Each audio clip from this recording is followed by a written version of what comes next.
ಐತಿಹಾಸಿಕವಾದಂಥ ವರದಿಯನ್ನ ಒಳ ಮೀಸಲಾತಿಗೆ ಸಂಬಂಧಪಟ್ಟಂತ ರೀತಿಯಲ್ಲಿ ಏನು ಸರ್ಕಾರ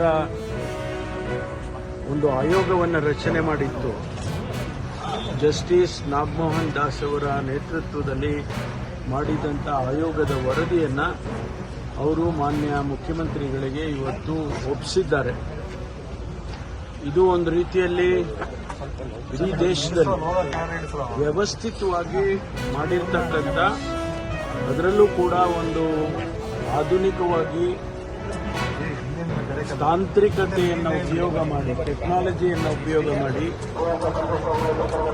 ಕೇವಲ 2 ತಿಂಗಳಲ್ಲಿ ಈ ವರದಿಯನ್ನು ಸರ್ಕಾರಕ್ಕೆ ಒಪ್ಪಿಸಿದ್ದಾರೆ.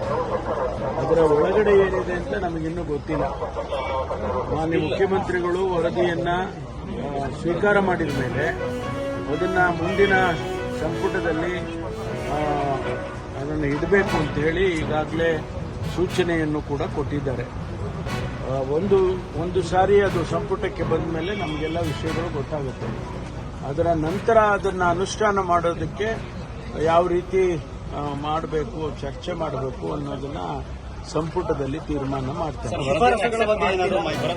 ಅದೆಲ್ಲ ಸಂಪುಟದಲ್ಲಿ ಇಟ್ಟ ಮೇಲೆ ಅದ್ರ ಬಗ್ಗೆ ತೀರ್ಮಾನ ಆಗುತ್ತೆ. ಅದೇ ಸಂಪುಟ ಮಾಡಬೇಕು, ನಾನು ಮಾಡೋದಲ್ಲ, ಮುಖ್ಯಮಂತ್ರಿಗಳು ಮಾಡೋದಲ್ಲ. ಸರ್ಕಾರ ಸಂಪುಟದಲ್ಲಿ ತೀರ್ಮಾನ ಮಾಡುತ್ತೆ.